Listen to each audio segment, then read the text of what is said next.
Oke, sekarang pertanyaan kedua untuk yang chat. Manusia, oke, and AI dark side. Apakah resiko AI?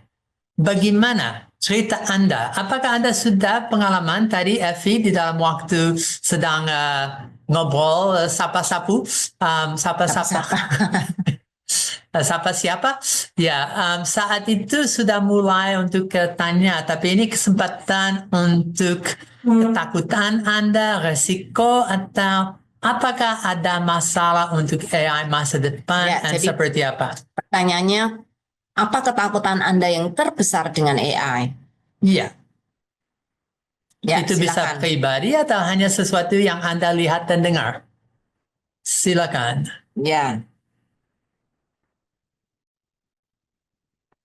ya, ketakutan Anda yang terbesar dengan AI. Tak hanya harus takutan, tapi itu pengalaman kalau mau.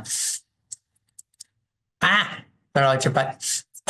Ya, saya tahu guru yang sudah sedang ngomel, mereka tidak bisa mengajar lagi karena apapun yang mereka tanya anak, mereka jawab lebih cepat daripada pertanyaan lewat AI dan masih tidak mengerti apapun.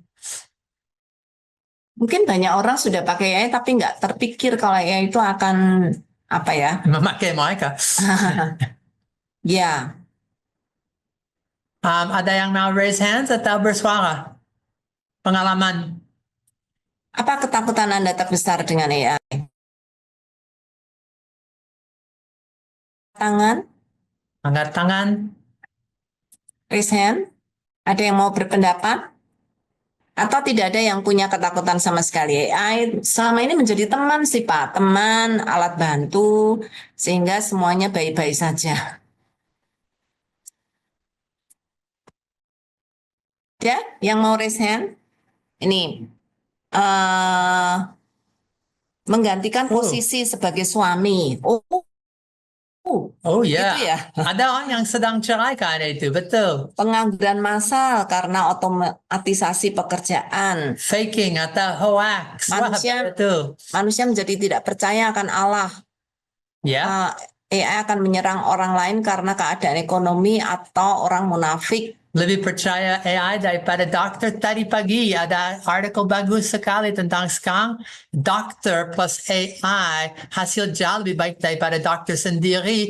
And biasa AI fact based, kalau ikut waktu dokter sedang tanya semua pertanyaan, bisa dapat hasil yang sebaik dokter dan mengkoreksi dengan sopan mendampingi dokter. Ya, Yes. ada lagi saya takut tidak bisa mengejar cepatnya teknologi AI ini. Skill tidak seimbang dengan perkembangan AI yang sangat cepat. Ada yang lebih kasar, pekerjaan semakin sedikit untuk manusia. Betul. Manusia menjadi malas berpikir dan tergantung kepada jawaban AI. Tadi sudah ya, Karyawan Iman. ada raise hand. Coba aja. Oh, silakan Pak. Pak Karyawan Liam. Mari Pak. 1 menit ya Pak ya. Silakan. Padat berisi. Masih belum mute Pak. Masih mute Pak. Belum di unmute. Halo, Ya, ya, ya. Silakan. Silakan Pak. ya, terima kasih untuk waktunya. Ketakutan saya adalah AI seperti ini. Contoh ilustrasi saya begini. Kalau saya mau memindahkan sesuatu, terus ada semut di sekelilingnya, kita akan secara tidak langsung kita akan membunuh semut itu dengan kita musnahkan semut itu.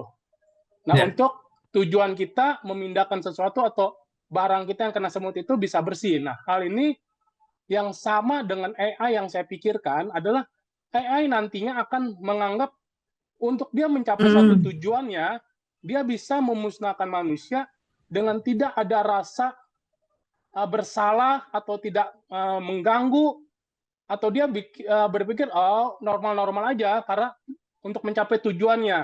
Nah, ini yang saya khawatirkan dari AI sampai ke masa depan. Karena kenapa? AI nantinya akan jadi humanity atau robot. Pada saat dia menjadi human, robot, untuk mengerjakan sesuatu, dia melihat bahwa manusia ini menghambat. Ganggu, ya.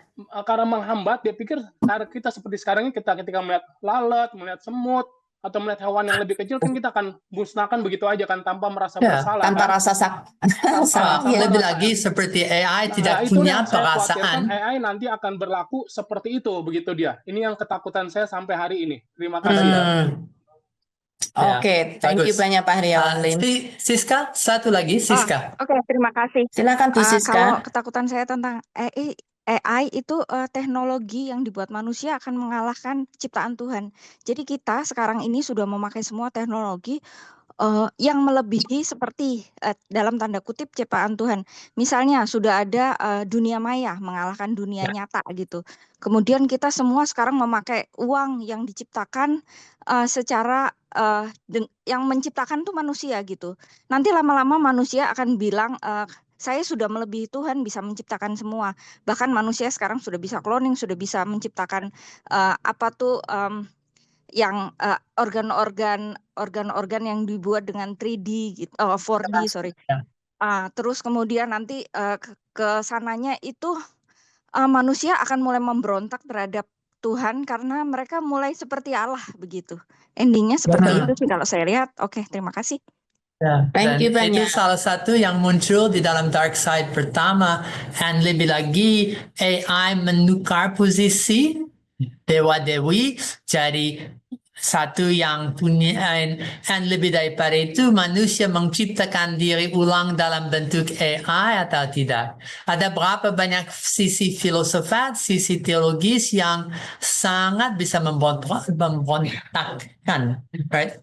Yang bisa memberontak. Ya, memberontak. Oke, Markus dengan Ya, cepat. ini Pak Markus yang terakhir ya Pak ya. Ya. Silakan Pak Markus, di-unmute dulu Pak. Ya, masih mute Pak. Baik, Ya. shalom Shalom Pak. Max dan Ibu Yulia yang luar biasa. Iya, yang saya takutkan hari-hari ini sepertinya nanti manusia ini akan malas deh, yang terlalu mengandalkan gitu.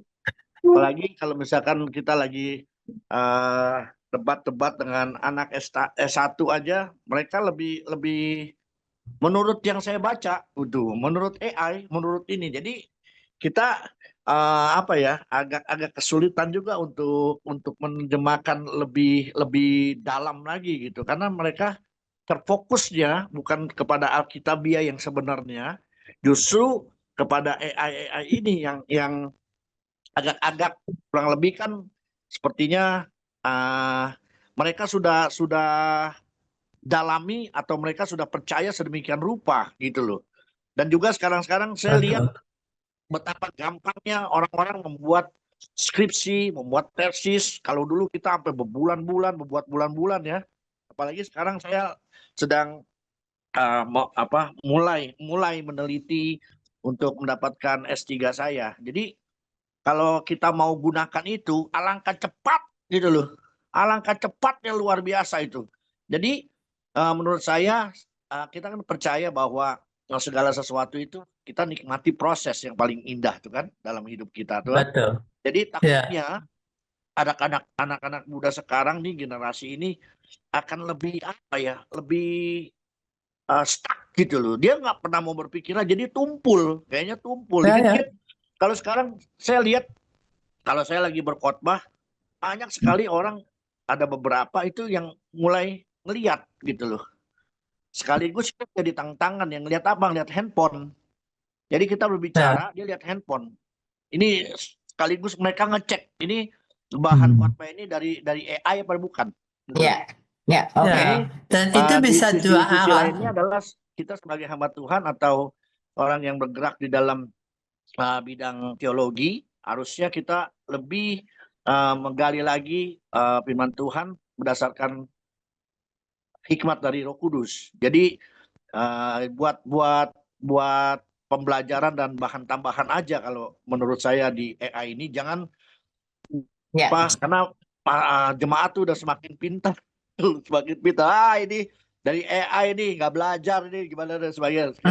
Kurang lebih seperti itu Pak Max dan ya, terima kasih. Betul, ada tantangan critical thinking, ada tantangan untuk saat yang sama mereka belajar dengan cara yang beda, Dan lebih lagi, siapa jadi otoritas? Apakah itu AI, apakah itu firman, itu pikiran diri, atau mereka hanya pinjam dari AI? Dan AI bisa bikin betul malas, atau jadi motivasi untuk bisa mendalami dan mengerti lebih banyak. Dan itu masalah dari sisi manusia. Diberi kesempatan, jalur pintas dan jalur yang betul lebih sulit tapi dapat lebih banyak, 50-50, siapa akan ambil yang mana?